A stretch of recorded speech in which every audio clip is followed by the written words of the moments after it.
যে ব্যক্তি এই দুরূদটি ১০০টি বার পাঠ করবে তাকে আল্লাহ পাক কমসে কম ১০টি রহমত দান করবেন, ১০টি গুনাহ মাফ করে দিবেন, ১০টি পেরেশানি তার দূর করে দিবেন।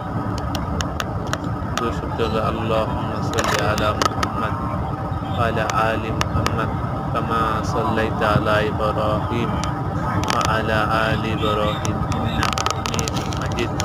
اللهم بارك على محمد وعلى آل محمد كما باركت على إبراهيم وعلى آل إبراهيم إنك حميد مجيد।